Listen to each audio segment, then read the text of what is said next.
محترم سامعین، امام کو چاہیے کہ تب تک اللہ اکبر نہ کہے جب تک تکبیر اقامت مکمل نہ ہو جائے۔ بے جا پھرتی دکھانا عقل مندی نہیں، جہالت و گمراہی ہے۔ اور پھر اس وقت تک نیت نماز نہ باندھے جب تک کہ صفیں برابر نہ ہو جائے۔ حدیث شریف میں آتا ہے کہ پیارے آقا صلی اللہ علیہ وسلم اور جدید صحابہ کرام جس طرح سیدنا عمر فاروق رضی اللہ تعالیٰ عنہ، سیدنا عثمان غنی رضی اللہ تعالیٰ عنہ اقامت ختم ہونے کے بعد تکبیر نہ کہتے حتیٰ کہ آپ کو صفوں کی درستگی کی خبر مل جاتی۔ تو امام صاحب دائیں بائیں دیکھ کر صفیں خود سیدھی کرائیں اور خلل دور کریں، کیونکہ صفیں سیدھی کرنا سنت رسول صلی اللہ علیہ وسلم اور سنت صحابہ کرام اور شرعاً واجب ہے۔ صفیں سیدھی کرنا واجب ہے۔ تو امام کو اتنی جلدی نماز پڑھانا منع ہے کہ مقتدی اذکار مسنونہ ہی نہ ادا کر سکے، اور اتنا لمبا کرنا بھی منع ہے کہ کمزور اور بوڑھے تھک جائیں، کیونکہ حدیث شریف میں آتا ہے پیارے آقا صلی اللہ علیہ وسلم نے فرمایا جب تم میں کوئی لوگوں کو نماز پڑھائے تو ہلکی نماز پڑھائے، کہ ان کے پیچھے بیمار کمزور بوڑھے بھی ہوتے ہیں، اور جب تنہا نماز ادا کرے اپنی نماز پڑھے تو جتنی چاہے لمبی کر سکتا ہے۔ ایسے ہی حدیث میں آتا ہے سیدنا معاذ بن جبل رضی اللہ تعالیٰ عنہ پیارے آقا صلی اللہ علیہ وسلم کے ساتھ نماز نفل پڑھ کر اپنی قوم کے پاس آتے اور لوگوں کو نماز عشاء پڑھاتے۔ ایک بار انہوں نے نماز میں سورہ بقرہ شروع کی تو ایک صحابی نماز توڑ کر چل دیے اور الگ اپنی نماز پڑھ لی۔ پتہ چلنے پر سیدنا معاذ رضی اللہ تعالیٰ نے فرمایا وہ منافق ہے۔ یہ سن کر وہ سیدنا سلمہ تابعی علیہ رحمہ پیارے آقا صلی اللہ علیہ وسلم کی خدمت میں حاضر ہوئے اور عرض کی سیدی یا رسول اللہ صلی اللہ علیہ وسلم ہم کام کاج والے اور زمینوں کو پانی دینے والے لوگ ہیں۔ تو سیدنا معاذ رضی اللہ تعالیٰ عنہ سو جانے کے بعد ہمارے پاس آئے، پھر اذان دی، پھر گھروں سے نکل آئے۔ انہوں نے نماز بہت لمبی پڑھائی اور سورہ بقرہ پڑھنے لگ گئے تو میں نے ہلکی نماز پڑھ لی۔ انہوں نے خیال کیا کہ میں منافق ہوں، تو پیارے آقا صلی اللہ علیہ وسلم نے فرمایا ہے معاذ لوگوں کو آزمائش میں نہ ڈالو۔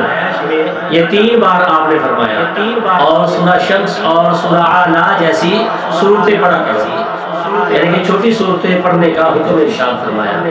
اور آپ صلی اللہ علیہ وسلم کی اپنی احتیاط کا یہ عالم تھا کہ حدیث میں آتا ہے کہ میں بعض اوقات نماز کو طویل کرنا چاہتا ہوں، لیکن جب میں کسی بچے کے رونے کی آواز سنتا ہوں تو اس کے لیے مختصر کر دیتا ہوں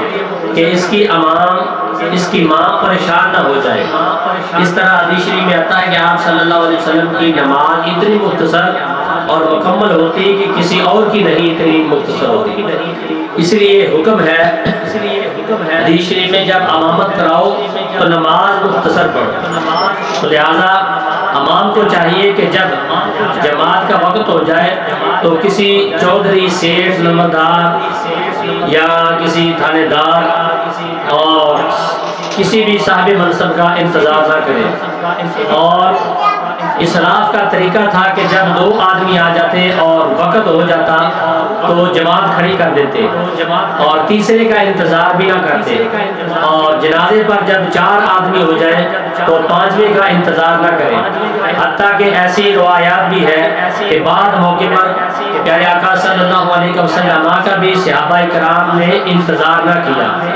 اور وقت ہو جانے پر نماز پڑھی، جیسا کہ حدیث شریف میں آتا ہے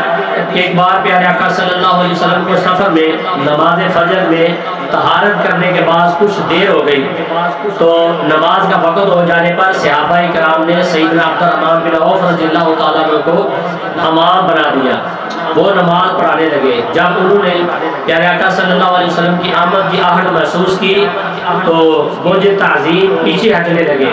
تو آپ صلی اللہ علیہ وسلم نے انہیں اشارہ فرمایا کہ نماز پڑھاتے رہیں، تو انہوں نے حکم کی تعمیل کرتے ہوئے نماز پوری کی۔ جب سلام پھیرا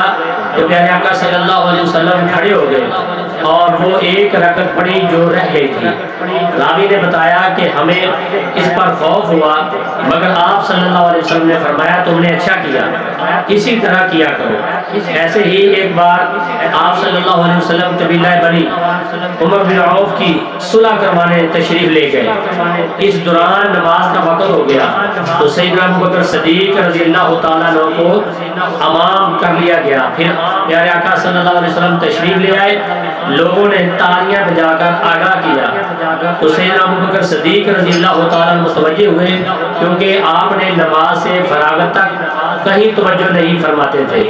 تو پیارے آقا صلی اللہ علیہ وسلم نے نماز جاری رکھنے کا ہاتھ سے اشارہ فرمایا تو سیدنا ابوبکر صدیق رضی اللہ تعالیٰ عنہ تعمیل ارشاد کے لیے تھوڑا سا ٹھہرے، پھر دونوں ہاتھ اٹھا کر اللہ تبارک و تعالیٰ کی حمد و ثنا اور شکر ادا کیا کہ آپ صلی اللہ علیہ وسلم نے انہیں امامت کا حکم فرمایا۔ پھر پیچھے ہٹ گئے اور پیارے آقا صلی اللہ علیہ وسلم آگے بڑھے اور نماز پڑھائی۔ جب پیارے آقا صلی اللہ علیہ وسلم نے نماز پڑھا لی تو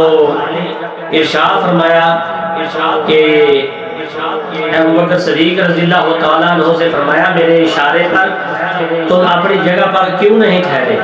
انہوں نے عرض کیا سیدی یا رسول اللہ صلی اللہ علیہ وسلم، غلام ابو قحافہ کے بیٹے کو بھلا یہ کب لائق ہے کہ وہ اللہ تبارک و تعالیٰ کے پیارے رسول صلی اللہ علیہ وسلم کے ہوتے ہوئے امامت کروائے۔ تو جب شہنشاہ دو عالم صلی اللہ علیہ وسلم کا انتظار نہ کیا گیا تو کسی دنیا دار کا کیوں انتظار کیا جائے؟ اگر تعداد بہت کم ہو تو مزید افراد کے آنے کی امید ہو تو بال اتفاق سب کے مشورے سے کچھ انتظار کر لیں تو حرج نہیں۔ حدیث شریف میں آتا ہے کہ آپ صلی اللہ علیہ وسلم جب دیکھتے کہ آدمی تھوڑے ہیں تو بیٹھ جاتے، جب جماعت پوری نظر آتی تو نماز پڑھاتے۔ لازمی ہے کہ مقتدی امام کی نماز کو صحیح سمجھے، اور وہ امام کی نماز صحیح نہ سمجھتا ہو تو اس مقتدی کی نماز اس امام کے پیچھے نہیں ہوگی، خواہ امام کی نماز درست ہی ہو۔ تو اس لیے حدیث شریف میں آتا ہے جب دوران نماز کسی کا وضو ٹوٹ جائے تو وہ اپنی ناک پکڑے ہوئے وہاں سے ہٹ جائے، لہذا جب امام کا وضو ٹوٹ جائے تو وہ شرم محسوس نہ کرے، بلکہ پیچھے کھڑے جو مقتدی ہیں، امامت کے اہل ہیں، ایسے شخص کو بغیر کسی ہاتھ پکڑے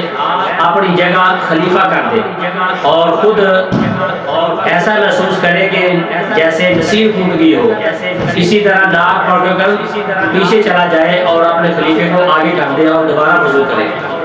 ایسے ہی حدیث شریف میں سیدنا علی مرتضیٰ شیر خدا رضی اللہ تعالیٰ عنہ کو نماز میں نصیر ٹوٹ گئی تو انہوں نے ایک آدمی کا ہاتھ پکڑ کر آگے کیا، اس نے نماز پڑھائی اور سیدنا علی رضی اللہ تعالیٰ عنہ صفوں سے نکل گئے۔ اسی طرح حضرت سیدنا عمر فاروق رضی اللہ تعالیٰ عنہ کو ابو لؤلؤ مجوسی نے نماز میں زخمی کر دیا تو انہوں نے سیدنا عبد الرحمن بن عوف رضی اللہ تعالیٰ عنہ کو خلیفہ مقرر کر دیا۔ پھر اچھا ہی یہ ہے کہ دنیا دار جو بندہ ہے اس کے لیے اچھا یہی ہے کہ نیا وضو کر کے اپنی نماز از سرے نو ادا کرے، جتنی رکعتیں رہ گئی ہو وہ دوبارہ ادا کرے، کیونکہ بنانے کے از خود بہت ہی پیچیدہ مسائل ہیں کہ معلوم ہو کہ نصیر سے وضو ٹوٹ جاتا ہے۔ پہلی صف سے خلیفہ بنانا بہتر ہے، ہم وہاں کوئی اہل نہ ہو تو مسجد کے اندر کہیں سے بھی خلیفہ بنا سکتے ہیں، اور اگر مسجد کے اندر کو چھوڑ کر باہر سے کسی کو خلیفہ بنایا تو درست نہ ہوا۔ بہتر یہ ہے کہ امام اپنی جگہ سے ہٹتے ہی فوراً کسی کو خلیفہ بنا دے تاکہ مقتدیوں میں بے چینی نہ پیدا ہو۔ کام اگر تاخیر ہو جائے تو جب تک امام صاحب مسجد کے اندر ہیں تب تک خلیفہ بنا سکتے ہیں، بشرطے کہ سدھرا یا سجدے کی جگہ سے آگے نہ نکلے گا، اور اگر جماعت میدان میں ہے تو جب تک امام صفوں سے باہر نہ گئے ہوں خلیفہ بنا سکتے ہیں۔